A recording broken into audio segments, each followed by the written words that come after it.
Halo guys, saya Jeron daripada Billion Property. So back in the new video lah kan. So alright.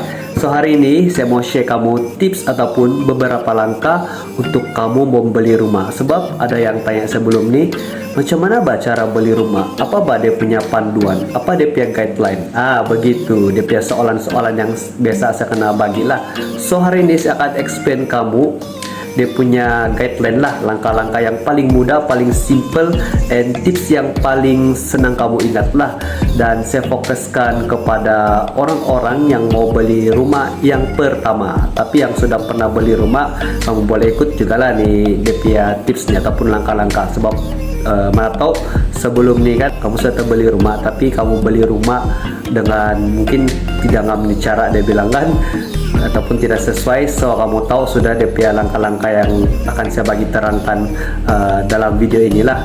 Tapi sebelum itu kamu share atau like dulu saya punya video, kasih FYP ataupun kasih viral lah supaya orang lain pun dapat belajar ini. Tips kan simple dan mudah juga nih. Tapi tips ini ataupun langkah ini saya share yang paling mudah sudahlah. Sebab ada yang cakap 5, ada yang cakap 10. Jadi beberapa lah. Yang penting ikut kamu punya pemahaman yang kamu faham lah. Dan ini yang paling simple sudah. Oke guys, yang pertama adalah kamu kena cek kamu punya status keuangan ataupun profil keuangan kamu. Sebab kamu membuat satu keputusan yang besar ataupun impact yang besar kepada keuangan kamu. Sebab membeli rumah ini bukan macam kita beli makanan di dalam supermarket. Sebab nilai rumah ini adalah nilai yang sangat besar lah. Sebab kamu kena cek kamu punya profil keuangan kamu betul-betul. Contohnya daripada segi simpanan kamu lah, yaitu profil simpanan dan juga profil keuangan untuk semasa yang kamu akan spend setiap hari selepas kamu membeli rumah ini. Alright guys, so tips ataupun langkah kedua. So langkah kedua adalah placement. Dimana placement ini kita panggil adalah tempat. So untuk kamu mau beli rumah, placement ini sangatlah penting. Dia mempengaruhi di masa akan datang lah. Sebab ada orang dia mau beli rumah dekat dengan DP family lah, untuk senang dia pergi jumpa DP family. Dan ada orang juga dia mau beli rumah supaya dekat dia punya tempat kerja. Dan ada orang dia beli rumah sebab dia mau tinggal di tempat yang tenang dan juga cantik macam tuh. Jadi di sini kita nampak pelbagai faktor lah untuk kita memilih tempat. Tempat ini adalah sangat mengaruhi kita punya emosi dalam pembelian rumah kita nih. Tempat ini memang sangat mempengaruhi di masa akan datang. Jadi untuk kamu mau beli rumah nih, kamu kena cek juga tempat tuh lah. Tetapi berbeza pula dengan kamu yang mau buat property investment ataupun pelaburan harta lah. Kamu kena pilih tempat yang betul-betul strategik. Sebagai contohnya dekat dengan bandar ataupun di tengah-tengah bandar lah. Kenapa saya cakap begitu? Sebab untuk keselesaan kamu punya pelanggan dan juga kepuasan pelanggan kamu lah.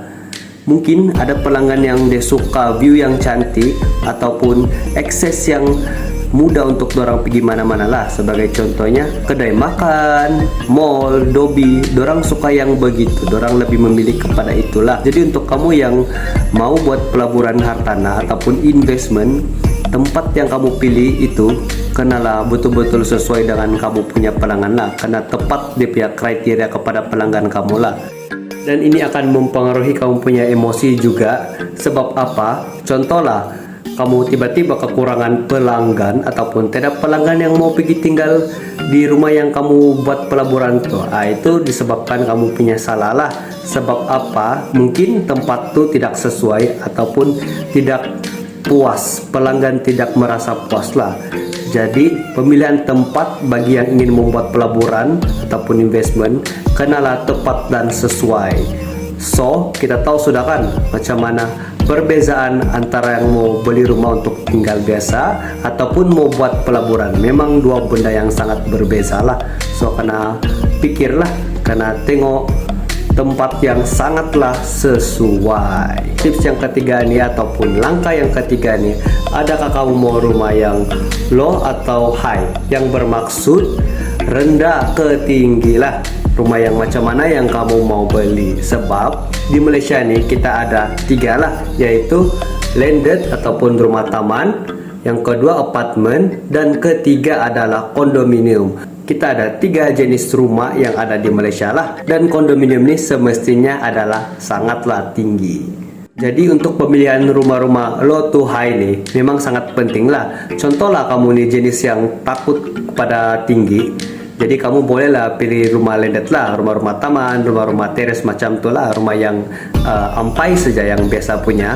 Tapi kalau kamu nih jenis yang mau ada view, yang suka view tapi tidak seberapa tinggi, kamu bolehlah pilih apartemen lah macam tu. Ataupun kalau kamu nih jenis yang mau suka tengok view yang cantik-cantik, lepas tu mau rasa yang sejuk-sejuk, kamu bolehlah pilih kondominium. Sebab apa? Kondominium nih semakin tinggi kamu pilih lot, semakin tinggi kamu beli rumah, semakin cantiklah view yang kamu dapat. Lepas tu semakin sejuk juga. Sebab apa? Sebab semakin tinggi kita akan merasa sejukan. Macam begitulah. Kondominium pun begitu juga lah. Semakin tinggi lot ataupun rumah yang kamu beli, semakin cantik view dan juga semakin sejuk rumah yang kamu dapat. Sebab apa? Dia tinggi. Tapi itu untuk kamu yang tidak takut kepada tinggi lah. Tapi kalau yang takut kepada tinggi macam ada rasa was-was begitu, kamu bolehlah beli rumah landed lah macam tu. Bagi saya, kalau yang lebih cantik kita pilih kondominium lah. Sebab apa? Kondominium nih peluang emas lah kalau kamu dapat memang cantik view. Lepas tu dalam kondominium ini biasanya facility dia sangatlah banyak, tidak perlu keluar pun pergi mana-mana lah. Itulah adalah perbezaan kondominium dengan landed lah. Sama juga dengan apartemen. Apartemen lebih kurang juga dengan kondo, tapi dia ada kurang sedikit dia punya facility dia. Bukan macam kondominium lah. Kondominium memang special dan security tier untuk kondominium ni memanglah sangat selamat. Memang ada perbezaan lah. Dan kalau kamu mau tahu lebih detail tentang itu, kamu boleh tanya saya lah, ataupun kamu komen saja di ruangan komen nih. Nanti saya akan jawab lah mana-mana yang kamu mau tahu lah tentang ketiga jenis rumah inilah. Alright. Oke, tips yang keempat ataupun langkah yang keempat, kamu kenalah cek kamu punya kelayakan. Sesuaikah kamu beli ini rumah atau tidak? Tidak kisahlah rumah itu landed, apartemen ataupun kondominium. Kamu tetap kena cek kamu punya kelayakan. Sebab apa? Kelayakan ini yang akan menentukan kamu layakkah tidak untuk beli rumah tersebut. Jadi macam mana kamu beli rumah tersebut ataupun cek kelayakan kamu berhubung dengan kamu punya sales ataupun agent properti kamu minta cek kelayakan melalui mereka lah. Sebagai contoh, kamu bagilah kamu punya payslip 1 bulan. Paling senang kamu bagi dia payslip 1 bulan dan kamu sediakanlah kamu punya komitmen gaji kasar dengan gaji bersih lah. So kamu sediakan itu kepada kamu punya sales property ataupun agent property. Kenapa? Ini akan memudahkan mereka, dan bukan mereka juga, dia akan memudahkan kamu. Kamu layakkah tidak begitu? Begitu. Sebab apa? Ini memang banyak orang yang sangkut di sini. Dia mau rumah tapi dia tidak mau cek kelayakan pun. Ini sangatlah masalah besar. Bila sampai bank tidak approve, dan akan merasakan apa bank tidak approve. Itu disebabkan kamu. Kenapa? Kamu tidak minta cek kelayakan dulu sebelum membeli rumah. Kamu main hantam saja terus, submit kamu punya dokumen dengan sales property ataupun agent property. Sebab dorang nih mungkin tidak ingat juga untuk cek kelayakan sebelum hantar dokumen pergi bank. Jadi untuk langkah-langkah keselamatan lah kan, sepatutnya kamu mesti cek kamu punya kelayakan sama sales ataupun property agent. Ini adalah langkah yang penting untuk kamu mau dapat approve loan atau tidak. Jadi ini sebagai langkah awal ataupun langkah kasar lah yang kamu boleh tahu. Layakkah tidak saya? Sebagai contohnya, kamu ada hutang nih 1.000 hutang dan gaji kamu 3.000 dan harga rumah tuh untuk harga rumah tuh 200.000 dan monthly installment dia 1.000. Itu sebagai contoh sajalah. Layakkah saya? Tidak. Jadi bila kamu bagi payslip pada kamu punya sales property ataupun agent property kamu, dorang akan start kira dengan benda yang sangat kasar lah. Tapi itu adalah kiraan yang kasar aja lah, sebab kiraan yang tepat akan piggy bank juga lah. Jadi kalau kiraan kasar dia approve, apalagi piggy bank, mungkin di sana lagi high chance lah, sebab awal-awal dia kena tapis sudah lah. Jadi ini sangat penting, langkah ataupun proses yang terbaik lah. Kamu bagilah kamu punya komitmen supaya dorang boleh kira sedialah beratus kelulusan approval. Kalau dorang kira pun melebihi beratus tuh, apalagi di bank sudah tentunya akan sangkut. Tapi kalau dikira kurang, bukan kurang, high chance, di bank pun kamu akan mendapat kelebihan yang sama. Jadi itu langkah awal lah. Dan ini penting, dan komitmen yang kamu perlu highlight, yang betul-betul kamu kena bagi terang dengan kamu punya sales property ataupun sales agent kamu.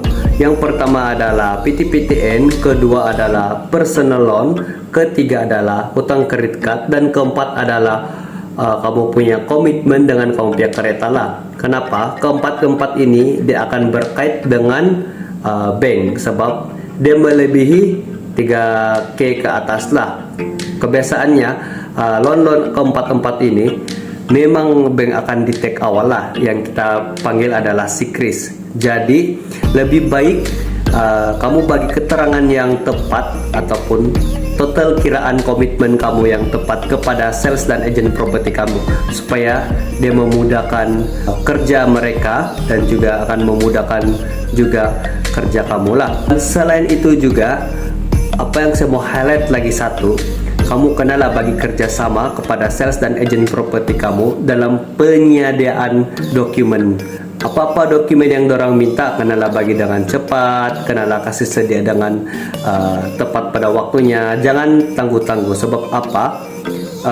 Ini akan mempengaruhi juga proses loan kamu.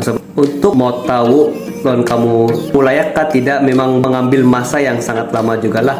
Mungkin boleh sampai ada yang 2 bulan, 1 bulan, ada yang paling cepat pun mungkin dalam 2 minggu lah, 2 minggu ke 3 minggu lah. Itu paling cepat sudah tuh untuk tahu proses DP approval loan lah. Biasanya yang orangmu yang belum tahu nih lah. Karena apa? Untuk mengelakkan supaya kamu tidak berasa lambat lah. Contohnya yang masalah yang saya cakap tadi itu, komitmen kamu terlalu tinggi di bagian kredit card. Jadi approval tuh dia boleh nampak soal di sana yang memang tidak approve, tapi mungkin kredit card nih kamu boleh habiskan cepat dengan cara yang bayar habis lah begitu buat settlement kan. Sebab ramai orang yang loan rumah ataupun beli rumah tapi dia tidak cek ini betul-betul, dan tidak juga tanya dia punya sales agent property, sebab kita tidak tahu agent property kita nih dia ingatkah tidak, sebab mungkin dia banyak orang yang dia handle, jadi dia pun terlupa dengan itu. So kamu pun kenalah juga tanya-tanya dia lah di bagian itu. Memang itulah tugas dia tuh, kamu tanya dia akan jawab balik, dan dia akan assist kamu, dia akan bantu lah. Jadi jangan malu-malu, supaya kamu pun dapat maklumat, belajar daripada dia pun dapat tahu apa masalah kamu, dan dua-dua kamu boleh belajar benda yang sama lah. Apa yang saya share ini semoga bermanfaat lah kepada kamu yang mau loan rumah lah.